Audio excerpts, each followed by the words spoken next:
Sebab kan ada di antara kita dulu ni ada, dia kata Imam Bukhari ni Syiah, dia kata ada orang sebut lah, ada dalam kitab mana tak tahu. Tak boleh. Kalau kita mengaji kita ni, apabila seseorang itu berdalil dengan sahabat, dia bukan Syiah. Kalau Syiah dia tak guna sahabat buat dalil, itu tanda dia. Sebab sahabat ni dia benci, sahabat ni kafir. Bagi mereka hanya ada beberapa orang. Jarir ini tak termasuk dalam hak dikecualikan itu, bahkan termasuk dalam hak kafir lah kira-kiranya. Macam mana? Sedangkan Imam Bukhari kata Jarir bin Abdullah menyuruh ahli keluarganya berwuduk menggunakan air rendaman berus giginya. Apa pula kita kata Imam Bukhari buat marah ni? Dia nak ayat boleh lah guna air musta'mal. Dah air dalam satu bekas, dia rendam buah gigi dia dalam tu. Jadi kadang-kadang kita tengok kan, macam Imam Bukhari ni sebab macam nak ajar cara mengotor. Jangan kita faham gitu. Tak boleh gitu. Dia nak cerita pasal fiqh ni, hukum. Tak boleh kita fikir apa lagu ni ajar gini. Tapi kalau dia hidup ni nisbi banyak kan, kita tengok dari sudut dia lah.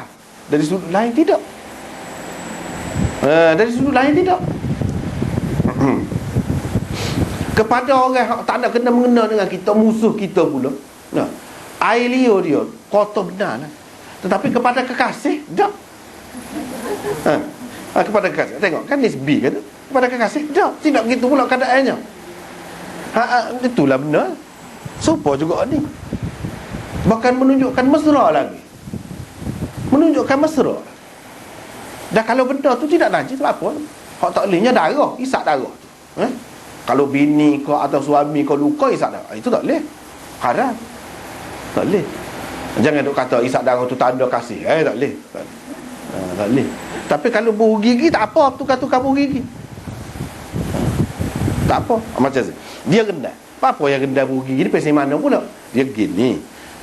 Sampai dulu orang guna kayu arak. Kayu arak, bukan kayu arak. Arak orang mabuk minum tu tak. Nama kayu tu arak. Arak. A-R-A-K lah kalau kita ejok Rumi ni. Tapi nama kayu tu bukan arak orang mabuk minum tu tak. Kayu arak. Jadi kayu arak tu kalau dia kerah, kering, dia kerah.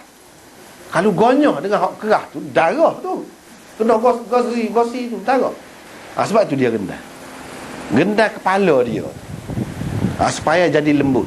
Bila jadi lembut, dia berair lah. Ada air dia.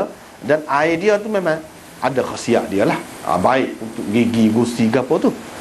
Dan lembut tidak akan mengguriskan ataupun melukakan gusi itu. Menanggalkan gusi itu tidak akan berlaku begitu. Itu tujuannya. Dia adapun kalau buah gigi hak kita learn ni tak perlu rendai lagu tu. Rendai buat dia.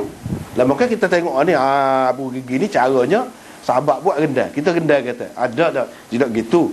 Dia kena tengok benda tu. Benda tu gapo dia. Kalau buah gigi hak kita learn ni tak perlu. Dia rendai. Bila rendai, dia suruh anak buah dia, anak bini ambil ismail tu. Tu. Padahal bekas dia rendai. Gak orang kata musta'mal ke dia dapat kau rendam buah gigi. Kan kita kata tak, dia air musta'mal ni iaitu air yang digunakan untuk mengangkat hadas. Buah gigi tu apa mengangkat hadasnya? Dapat kau buah gigi. Kalau kata lepas pada dia beru, dia letak pun tak ada makna musta'mal. Apalagi kalau dia tak beru, tak buah gigi pun dia letak saja, dia akan beru. Dia tak beru lagi hak baru ke misalnya dia rendam. Boleh jadi. Mana ada musta'malnya? Mungkin orang kata begitu. Tak, Imam Bukhari ni kan dia orang jauh fikiran dia. Jauh fikiran dia. Sebab buah gigi ni dia sunnah wudu. Sunat dalam wudu. Dan sahabat-sahabat dia sangat mengikut Nabi. Nabi bila dia ambil air semaya, dia akan buah gigi sekali. Seseolahnya buah gigi itu sebahagian daripada perbuatan wudu dia. Sebahagian daripada perbuatan wuduk dia seseolahnya. Apalagi dia kata dalam hadis as-siwak mathharatul lil fam. Buah gigi itu menyucikan mulut. Menyucikan mulut.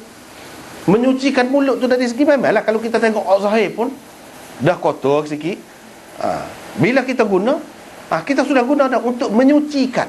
Walaupun bukan untuk mengangkat hadas, tapi telah digunakan untuk menyucikan sesuatu, iaitu gigi dan mulut kita.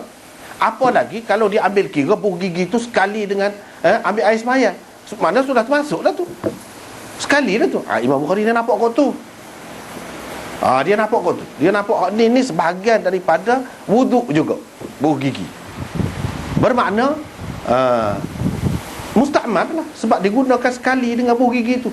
Apa ni dengan buh gigi saat ni digunakan sekali dengan wuduk, ambil air sembahyang. Sama ada sebelum ke ataupun selepas. Biasanya dekat-dekat lah. Hak lebih baiknya dalam hadis disebutkan sebelum berwuduk tu gosok gigi. Mana ia sekarang ni sudah merupakan sebahagian daripada wuduk.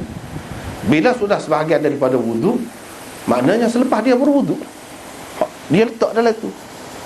Itu makna sudah musta'mal dah lah, kata dia. Sudah musta'mal lah. Dalam istilah pun, dari segi istilah pun sudah orang panggil musta'mal dah. Sebab apa dia buruh gigi tadi ketika ambil air sembahyang, walaupun tidak disebut sini ketika ambil air sembahyang. Sebab dia kira biasa. Biasanya buruh gigi ni masa mana?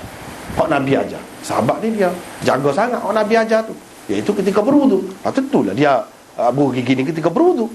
Dia pergi kot tu.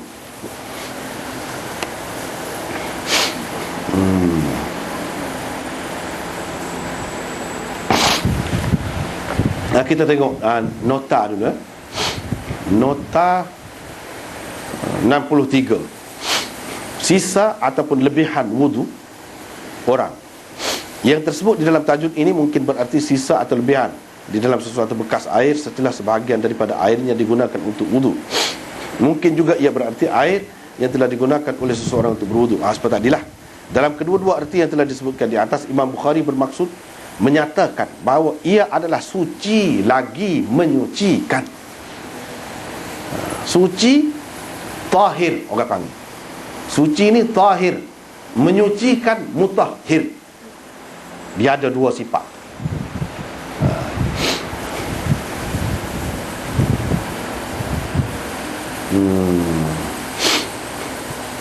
Kerana ia tidak ketara berubah meskipun telah digunakan. Para ulama berbeza pendapat tentang air musta'mal. An-Nakhai, Hasan Basri, Zuhri, Malik, Al-Thawri dan Abu Thawr berpendapat ia suci. Ramai tu. Selain daripada Bukhari, ramai. Dan boleh digunakan untuk bersuci. Imam Bukhari juga berpendapat demikian. Muhammad bin Al-Hasan dan Asy-Syafi'i berpendapat ia suci tetapi tidak menyucikan. Paling tinggi suci. Air yang sudah kita guna untuk mengangkat hadas ini suci, bukan boleh menyucikan. Suci, yang ni kita nak masak nasi, kita nak gulaikan, nak tabur air tu, boleh suci, sebab suci. Tetapi tidak menyucikan, yang ni untuk mengangkat hadas tak boleh. Untuk guna untuk benda-benda lain suci, boleh lah. Itu pendapat dia. Tetapi tidak menyucikan. Abu Hanifah dan Abu Yusuf pula berpendapat ia najis. Maknanya paling berat dalam masalah ni Abu Hanifah dan Abu Yusuf. Dia kata najis. Lepas tu pendapat Hanafi ni pula ada tiga. Ada tiga.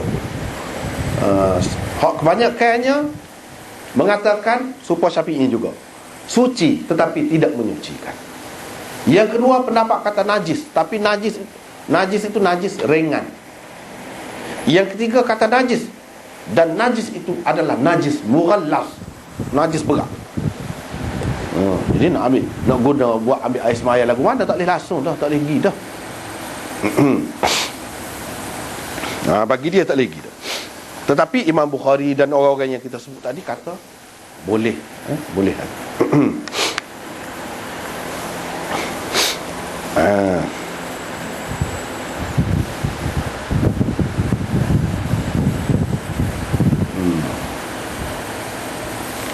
Tak apalah.